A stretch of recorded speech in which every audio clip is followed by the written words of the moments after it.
అందరికీ నమస్తే. Welcome public power. Tirupati laddu కల్తీ నెయ్యి, లడ్డూలో కల్తీ నెయ్యి వాడారు. గత కొంతకాలంగా రాజకీయ పార్టీలు కానివ్వండి, రాజకీయ నాయకులు కానివ్వండి, మీడియా ఛానల్ కానివ్వండి, ప్రతి ఒక్కరికి చెప్పే టాపిక్ ఏంటంటే లడ్డూని అపవిత్రం చేశారు, లడ్డూలో కల్తీ నెయ్యి కలిపారు, ఇంకా ఏవో కలిపారు. అంటే ఆ మాటలు చెప్పలేం కానీ మనం, వాళ్ళంటే చెప్పేస్తారు, మనం చెప్పలేం కానీ మాటలు. ఇంకా ఏవో కలిపారు, ఫిష్ కలిపారు, జంతువులని ఏవో వాడుతున్నారు.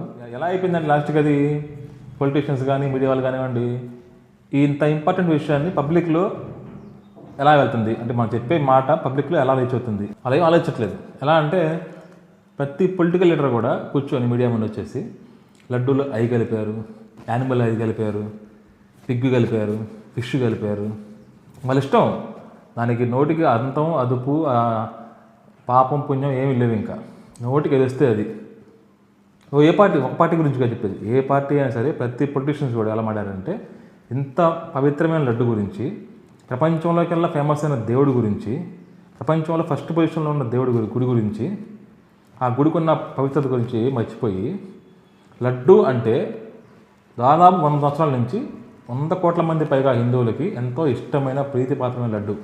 అది ఎంత ఫేమస్ అంటే లడ్డు, ప్రతి ఒక్క హిందూ చెప్పే మాట ఏంటంటే తెలిసిన వాళ్ళు తిరుపతి వెళ్తే నాకు లడ్డు వేస్తామని అడుగుతారు.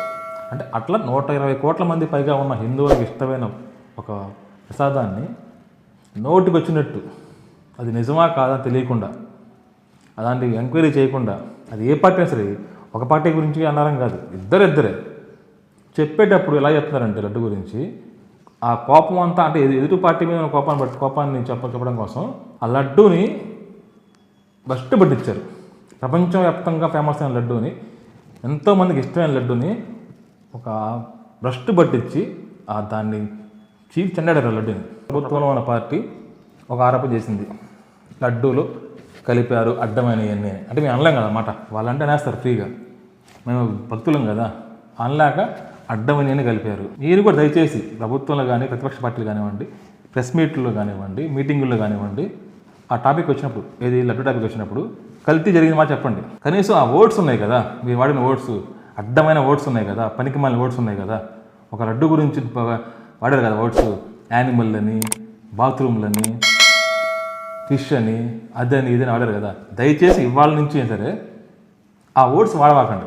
చెప్పండి, మీ ప్రతిపక్ష పార్టీ మీద ఆరోపణలు వేయండి, ప్రతిపక్షం వాళ్ళు అధికపక్షం ఆరోపణలు వేయండి, బట్ ఆ ఒక్క ఓటు దగ్గర మ్యూట్లో పెట్టేసి వేరే పదాలు వాడండి.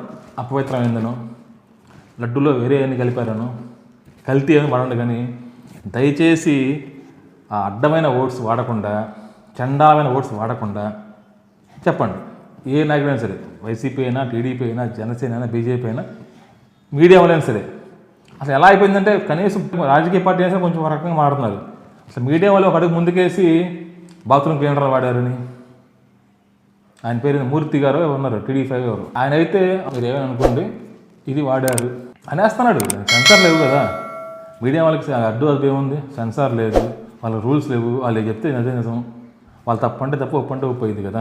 పొలిటికల్ పార్టీలే కొంచెం పర్లా అనిపించినాయి మీడియా ఛానల్ మీద. ఒకరోజేమో ఆ కలిపారని వేస్తారు, ఒకరోజేమో లేదా సిట్ రిపోర్ట్ ఇచ్చింది దాంట్లో లేవని వేస్తారు. పబ్లిక్లో ఎలా ఉందంటే అసలు ఈ విషయం ఇంతకీ ఏది నిజం, కలిపారా కలపలేదా, అది కల్తీ నెయ్యా నిజమైన నెయ్యా, తప్పు ఎవరు చేశారనేది ఇప్పటికీ ఎవరు చెప్పరు. ప్రతి పార్టీ వాళ్ళు ఇద్దరు మేము మంచిగా చేసాం, వాళ్ళు కలిపారని వాళ్ళు, తప్పు మాది కాదు వాళ్ళదని వీళ్ళు. సిబిఐ ఎంక్వైరీ చేశారు, సిబిఐ రిపోర్ట్ ఇచ్చింది. ఆ రిపోర్ట్లో ఏముందో ఇంతవాటికి ఒక ఛానల్ కరెక్ట్ చూపలేదండి. ఆ రిపోర్ట్లో ఏదైతే నిజం ఉందో ఒక ఛానల్ కూడా రిపోర్ట్ పెట్టి మీడియా ముందు ఇదిగోండి ఇలా ఇచ్చింది చెప్పారా, చెప్పరు. టీడీపీ వాళ్ళు వస్తారు, లేదు అన్ని కోట్లు అన్నారు, ఇన్ని కోట్లు అన్నారు, అసలు వాళ్ళు ఇది కలిపని వాళ్ళు చెప్తారు, అయిపోయింది. ఇదే మీడియా వాళ్ళు వైసీపీ దగ్గరికి వెళ్తారు, వాళ్ళు ఏమంటారు, చేసిన మొత్తం చంద్రబాబు నాయుడు గారే, అసలు ఈ లారీలన్నీ ఇచ్చింది ఆయనే, పర్మిషన్లన్నీ. ఒక్క ఛానల్ కానీ, ఒక్క నాయకుడు కానీ, ఒక్క మీడియా ఛానల్ కానీ ఒక్కళ్ళు కూడా కూర్చోబెట్టి ఇదిగో సిట్ రిపోర్ట్ ఇది ఇచ్చింది, సిబిఐ రిపోర్టు, దీంట్లో ఇది కలిపారు, ఇది కల్తీ నెయ్యి, లేదు దీంట్లో అడ్డమైన కలిపారు అని చెప్పకుండా ఎవరికి వాళ్ళు మేము మంచి అంటే పబ్లిక్లో ఈ దేవుడి మీద నమ్మకం ఉంది కదా, ఎంతోమంది కోట్ల మందికి ఇష్టమైన దేవుడు కదా, ప్రతి ఒక్కళ్ళు పొద్దున్న లేస్తే ఇంట్లో పెట్టి సుప్రభాతం వెంకటేశ్వర స్వామిదే కదా, ప్రతి నాయకుడు వెళ్ళింది అక్కడికే కదా. టీడీపీ వాళ్ళైనా, బీజేపీ వాళ్ళైనా, వైసీపీ వాళ్ళైనా, మన ఆంధ్రాకి వచ్చిన ప్రతి లీడర్ సెంట్రల్ నుంచి ఫస్ట్ తిరుపతి వెళ్తారు. చెప్పలేకపోతున్నాం మాటలు. ఇంకా ఆపుతారు అంటే ఆగుతుంది అది. దయచేసి ఆ ఓట్స్ ఆపేసేయండి. అక్కడ బీప్ వేసుకోండి మీడియా వాళ్ళు కూడా. ఒకవేళ వాళ్ళు మాట్లాడకూడదు, యాక్చువల్గా బాధ్యతమైన పదవులు ఉన్నప్పుడు ఆ మాటలు అనకూడదు వాళ్ళు. ఒకవేళ నోరుజారు అన్నారనుకోండి, కనీసం మీడియా ఛానల్ కూడా దాన్ని బీప్ వేయకుండా అదే ఓట్స్ టీవీలో వేస్తున్నారు. అందరూ విన్నప్పుడు ఎంత బాధగా ఉంటుంది అన్నమాట. సపోజ్ ఎగ్జాంపుల్ చెప్తున్నా, ఒక ఊర్లో ఒక మైనర్ బాలిక అమ్మాయికి రేప్ జరిగింది. ఆ అమ్మాయి పేరు అక్కడ పేపర్లో టీవీలో వేస్తారండి? రూల్ ఉంది కదా, కనీసం మానవత్వం ఉంది కదా, ఆ పేరు ఆ డీటెయిల్స్ వేయకుండా వేస్తారు కదా న్యూస్. అంటే ఒక అమ్మాయి విషయం చేసే న్యాయాన్ని అదే విషయం ఇక్కడనే పడించట్లేదు మీరు. ఒక అమ్మాయి పేరు, అమ్మాయికి ఏమైనా జరిగితే ఆ అమ్మాయి పేరు వేయకుండా గోప్యంగా ఉంచే ఛానల్స్ 100 కోట్ల మంది హిందువులకి విషయాన్ని గోప్యంగా ఉంచలేకపోయారా? సో గోప్యంగా ఉంచితే ఎంత బాగుండేది ఈ విషయాన్ని. సో న్యాయ వ్యవస్థ కూడా ఎలా ఉందంటే, ఇట్లా మాట్లాడుతున్నప్పుడు న్యాయ వ్యవస్థ రూల్ పెట్టాలి. ఈ ఓట్స్ మీరు వాడద్దు, భక్తుల మనోభావాలు దెబ్బతీయద్దు. పబ్లిక్ ఎలా ఉందంటే, రేపు పొద్దున లడ్డు చూసినప్పుడు గుడికి వెళ్ళినప్పుడు మైండ్లో లడ్డు కనపడాలా, మీ అన్న అడ్డమైన ఓట్స్ గుర్తు రావాలా మైండ్లో వచ్చిన వాళ్ళకి. అంటే లడ్డు చూసినప్పుడు వారికి ఏం గుర్తు రావాలి? మీరు అన్నారు కదా చండాలమైన ఓట్స్ అయ్యే గుర్తొస్తాయి ఎవరికైనా.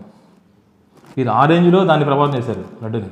దయచేసి ఎక్కడైనా ఆపేసి మీరు తిట్టుకోండి. మీరు కొట్టుకోవాలి, పొలిటికల్ పార్టీ కొట్టుకోవాలంటే ఎన్నో విషయాలు ఉన్నాయి. ఇళ్ళ మీదకి వెళ్ళండి, కేసులు పెట్టండి, కొట్టుకోండి, చంపుకోండి, నరుక్కోండి. దయచేసి ఆ విషయంలో మాత్రం కొంచెం సంయమనం. ప్రజల కోసం, మీకు ఓటేసిన ప్రజల కోసం, భక్తుల కోసం, ఒక మతం కోసం, ఒక దేవుడి కోసం దయచేసి ఒక్క హెల్ప్ చేయండి. ఆ ఓట్స్ వాడవాకండి. ప్రజల గురించి కొంచెం ఆలోచించండి. పబ్లిక్ అనేవాళ్ళు ఒకరు ఉన్నారు. మీ అపోజిషన్ పార్టీ వాళ్ళు, రూలింగ్ పార్టీ వాళ్ళు వీళ్ళే కాదు, ప్రజలు అనేది వాళ్ళు ఉన్నారు. అది మైండ్లో ఉంచుకొని కొంచెం దయచేసి కొంచెం శ్రద్ధగా ఉండి గోప్యంగా మాట్లాడండి. Thank you very much. ఈ వీడియో గురించి మీ అభిప్రాయాలు ఉంటే కామెంట్ తెలియజేయండి మాకు.